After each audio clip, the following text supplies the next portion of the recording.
Code coverage. I think you know about this, maybe a little, maybe a lot. Some people think it's not important, some people think it's important. I believe it's very important, and I believe that code coverage must be part of a build, of a build pipeline. So what is code coverage, for those of you who don't know? So when you have the live code, and then you have the tests, when you run the tests will touch certain parts of your live code.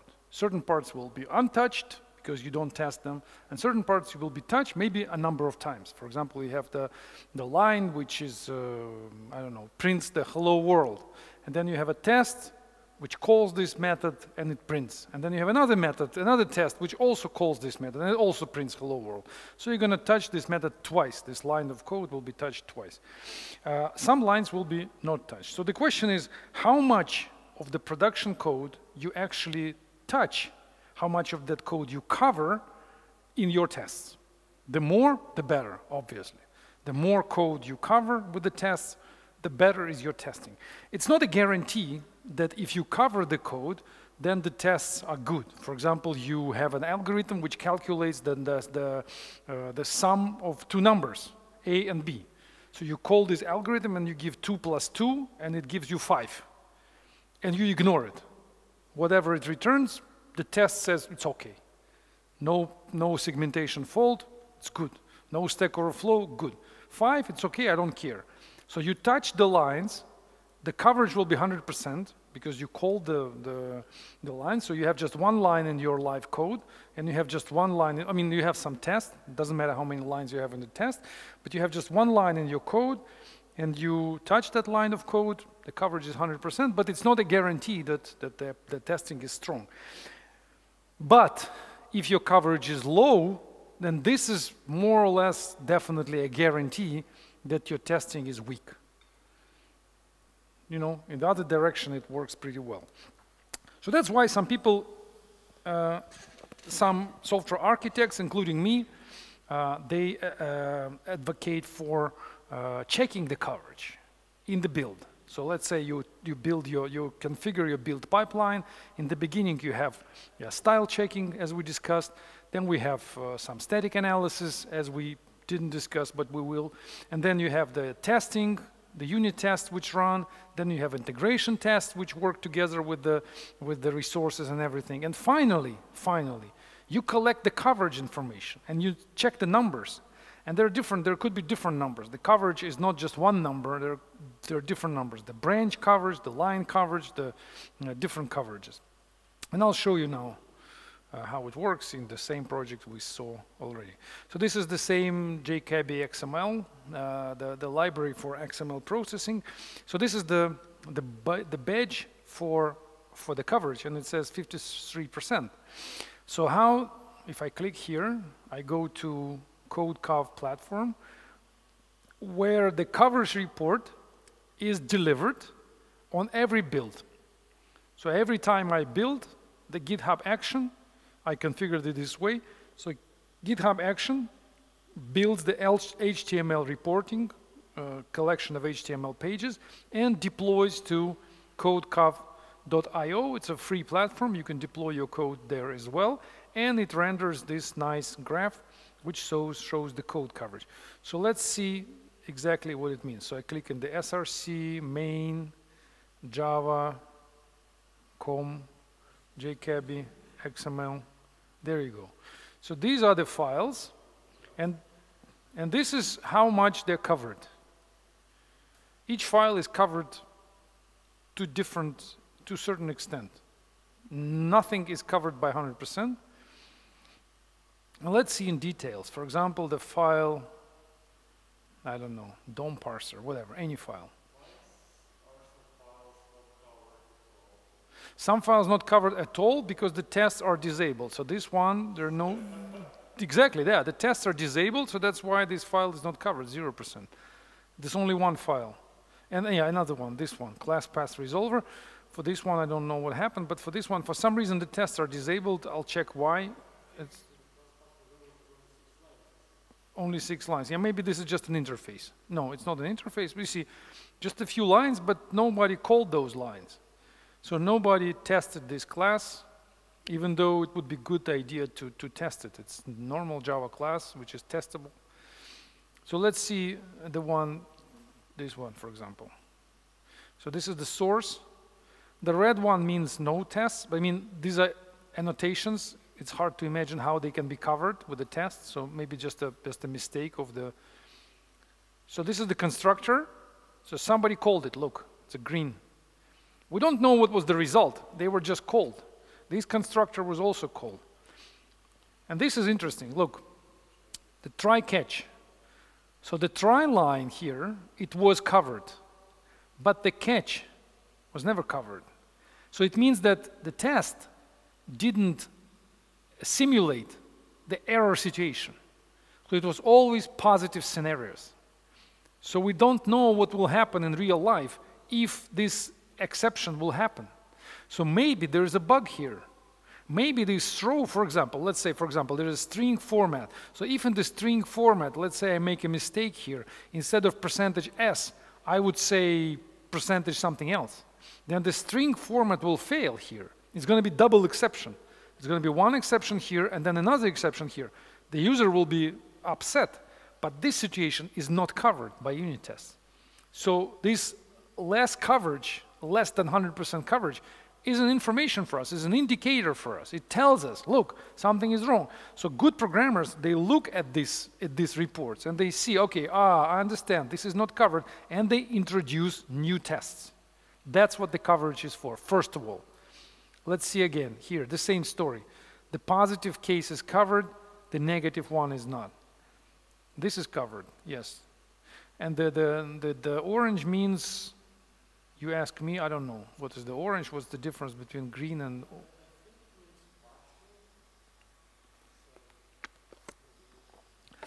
you know what? Maybe it means that it's a branching. So maybe the orange means that we only went on one branch.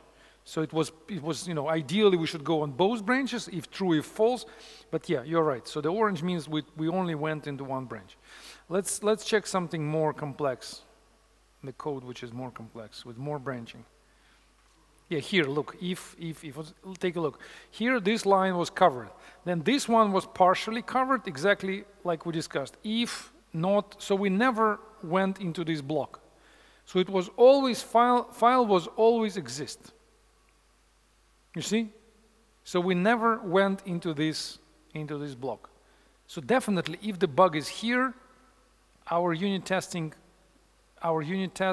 don't cover that at all. So that's bad. So you see, there's pretty complex code. There's something can happen here. Who knows what?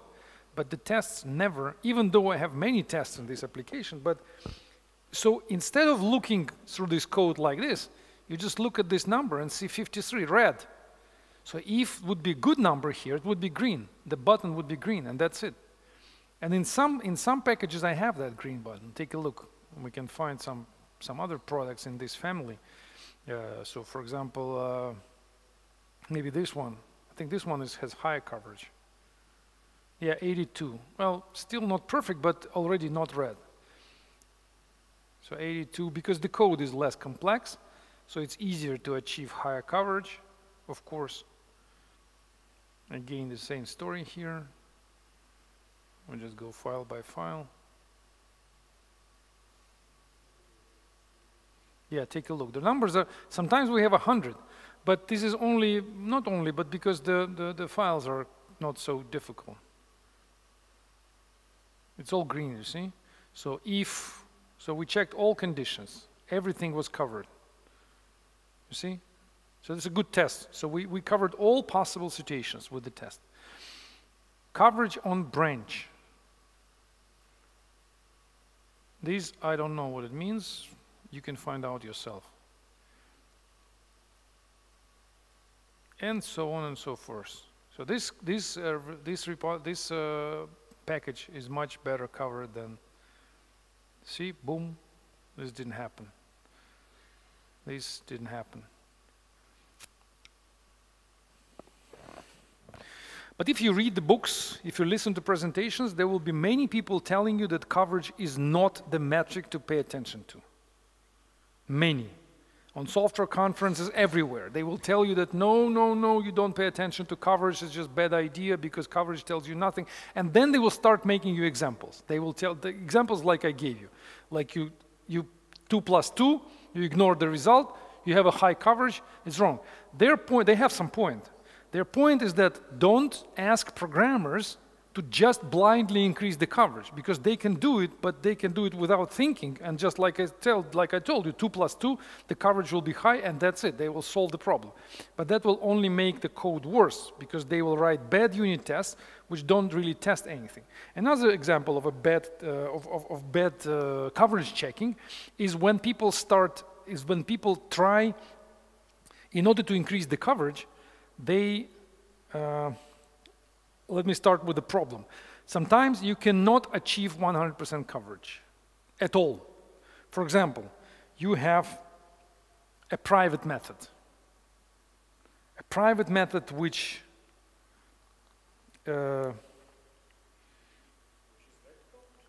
let's say you have a utility class. Do you know what is utility class, right? Utility class is the class with only static methods. Static, static, static, static. So you are not supposed to make an instance of this class. You're only supposed to call these static methods. In order to prevent you from making an instance of the class, people make private constructor. Constructor with a private. In Java it's possible. So you say private constructor. So if you try to make an instance of this class, the compiler will complain and say, no, it's private, so you cannot do it. So only use the methods, only use it as utility class. So how do you make 100% coverage of this class? You cannot, because this private constructor will always stay uncovered, no matter how you try. So no matter how you try, the coverage of this class will be 95, 98, 99, but never 100%, never. And if you tell programmers that, look, if you're the manager of programmers, the architect, you say 100%, I want 100% for all classes, just like here. I want, just like I showed you here, I want you all to have 100%. Why don't you have 100%? Why this is 71? You're a bad programmer, huh? Exactly. That's what people start doing. They start using reflection. They start calling this private constructor in their methods. So they start making code like this, which is completely wrong. I mean, you don't test private constructor. You don't write the unit test like this. You don't use reflection for the testing. It's just wrong idea. You only use what's publicly available. You only use public methods, methods which are accessible to you. And this is just one example. Another example, let's say you have a class. In this you have a public method, and this public method is calling the private method. And the private method, another private method. So you test this method, but then you cannot really go deep and test the private method. I mean, because the logic is complex. So what some people do, they just using reflection, call directly the private method. They call private method just to achieve the coverage of this private method. Again, wrong idea. Again, we don't do that. So setting the goal for programmers just for the number and not paying attention to what exactly they're doing, how they write the test, will definitely give you more harm.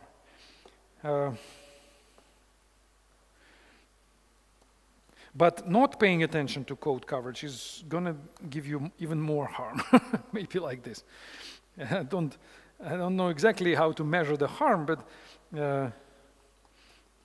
what we do, yeah, and I'll show you how, is we control the coverage. We control it this way. We have certain level of coverage in our project. I'll show you now the project. For example, this one, Cactus. So this is Java, and in Java we use Jacoco. Look, this is the plugin, Jacoco, which collects the coverage information. By the way, just a small information about how exactly coverage is collected. What they do is that you compile the code in Java. You take the Java classes, and then you compile, make they become binary classes, and then they do so-called instrumentation. So they take your binary code for JVM, they go through this byte code and inject their own markers there, which will signal to certain file that I was here, that the execution was here. So you have a file of, let's say, 100 instructions. They will inject 100 additional instructions. So they instrument your code. They can kind of, you know, inject spies there, like watchers who just report to the file. And then when testing starts, the testing goes like normally. The test don't know what's going on, but the code executes and always writes something to the special file. And then after it's done, they have a tool which collects this information from the file and builds your HTML report. That's called instrumentation and then collecting of information. So this is called JCOCA initialize. So this initialize basically does this. Prepare agent. So this prepare agent step is actually what I told you. So it prepares injects, instrument your code, and agent, they inject this, they do it through Java agent technology. And then they check and then report. And then, there's a check step. That's what I told you about. So the check step goes through this report and compares your coverage level with what we want you to have. So now in the project, in this Cactus, we have instruction coverage not less than 61%, line coverage not less than 65%, branch coverage 65, complexity coverage, whatever it means, 57, method coverage 57, class coverage 15. So if you decide to contribute to Cactus and you create a pull request, you introduce new features, then we will take your code, run the build, and the build will say the coverage dropped below this threshold or not. If you drop it below, we're going to reject your pull request. So we don't expect 100%. It would be stupid to put 100 here. You know, 100 is too high. But 61 is reasonable, or 50 or 65. 65 is reasonable. So if you introduce something, even imagine the situation that coverage right now is 65%, for example, right now. And you introduce a new class with the private constructor. So you're definitely going to drop below 65, right? It's inevitable. It will happen. We're going to reject your pull request. It's okay. What do? You go somewhere else in the code and increase the coverage there. It doesn't belong to your code. You may say, like, why should I do this? Just to please the system. Of course, you cannot please the system if you put 100% here. It will be technically impossible. But if we say 65, then you contribute with the code. Your code decreases the coverage. If you cannot solve that, increase the coverage somewhere else. Contribute to some other unit test. That's it. That's the logic. That's how we do it. And there is also a plugin in GitHub called, I don't remember the name. I think it's also from CodeCov, but I'm not sure. So there's like a robot, like a bot on GitHub. When you submit a pull request, it posts you the message and says that the coverage dropped or the coverage increased with this particular pull request. It's also quite useful and interesting to have. So I recommend you to pay attention to coverage. It's a good practice to have it, at least to know it. And to publish it. So when you develop the open source code, always make sure that the coverage is published. And it exists for all languages. For JavaScript, in JavaScript we have the same. For Rust we have the same. For many other languages, this CodeCov will accept your report. So without code coverage report, open source project which doesn't report code coverage, it's not really a stable product. So it has to be there. The code coverage has to be there. Okay, and finally, let me finish this with the explanation of mutation coverage. Do you know what it is? Know about this, yeah? Okay, mutation coverage. So checking the mutation coverage. So here is how it works. Let's get back to the code. Let's say this is my unit test. Okay, this is my unit test.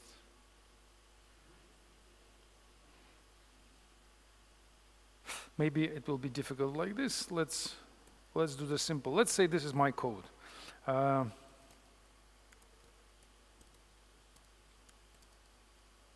Some pseudo language.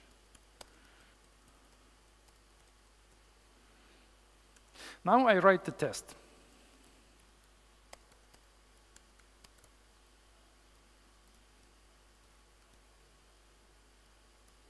Okay? Like this, right?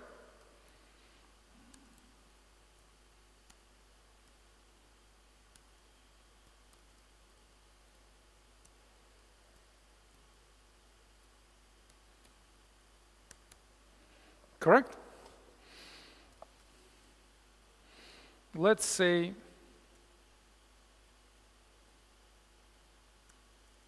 I have just this test. This is my test, this is my code. So the coverage now is 100%, right? So what do? I create a so-called mutant. Mutant is exactly the same code, but with a little mutation, like this. It's exactly the same code, but I mutated it a little bit. I changed, for example, plus to minus, okay? And let's call it mutant number 1. I create a second mutant, mutant number 2. It was like this, so I do mutant number 2 like this. Just mutate it, just make the same code, but mutate it. And now I run my test, the same test, with this code, with this code, and with this code. What do I get for this test? I get OK, OK, fail, right? The original code works. The mutant number 1 gives me OK. The mutant number 2 gives me fail. So my test doesn't kill the mutant. It misses. The mutant number 2 is not killed. Okay, this gives me the information that my test is not strong. What do? I add another test. Now I have another test, right? And I run this again. What do I see now? Okay, what will be the first mutant? This test will fail. So, sorry, yeah, the fail. So this was the problem. This is the problem. Mutant was not killed. Here is the problem. Okay is not okay because the code mutated. So the test should catch that, but it didn't. But here we have fail, and here we have fail. So that's okay. So this test is stronger. This test is stronger than this one because it kills all mutants. So this is the mutation coverage. So in this case, the mutation coverage is 50%. In this case, it's 100%. It's a primitive example, but if you have a large code base, then you can take your code base, make many mutations, and then run your test many times with all possible mutants and see what's the mutation coverage. The higher the mutation coverage, the stronger your test. And people say, and I completely agree, that mutation coverage is much stronger mechanism than code coverage because it will tell you more precisely how good are your tests. Much better than the integration, than the code coverage. But it is extremely slow. So mutation coverage will take hours or days. If your application is big enough, it will take enormous amount of time because you can imagine what's going to happen. It will take your code, a few mutations, recompile, rerun all tests. Again, recompile, rerun all tests. So if your unit test, the entire run of your all unit tests take, I don't know, 1 minute, then how many mutants you're going to have? Hundreds or thousands? Then you're going to have thousands minutes, and that's hours. But mutation coverage is the mechanism, which is the approach, which definitely is worth considering if you care about quality. I can say personally, I never use it in production projects because it's slow, only for fun. So you just take a project, run it once, wait for 3 hours, then it builds you the report. You see, oh, maybe this is the weak place, this is where my test is extremely weak, this is mutation coverage is extremely low, then you pay some attention and maybe refactor a little bit and improve your tests. But other than that, I can't imagine how you can put that into your build because that will take hours and it's not going to be very effective. We didn't discuss headless testing with Selenium, but I think it's a pretty technical topic and you can learn it yourself. It's becoming more and more popular.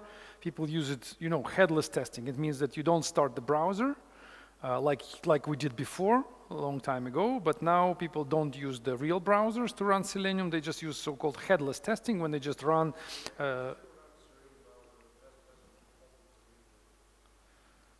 maybe, but the last time I was using it, it was Firefox.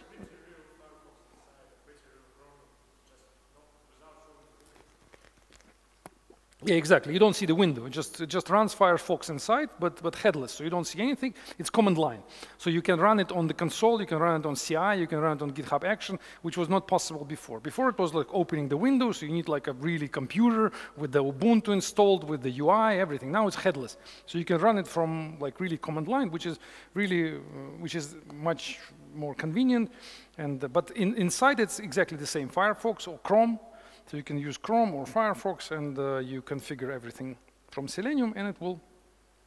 So learn it yourself. It's a pretty good topic, but quite technical, so no need to discuss it.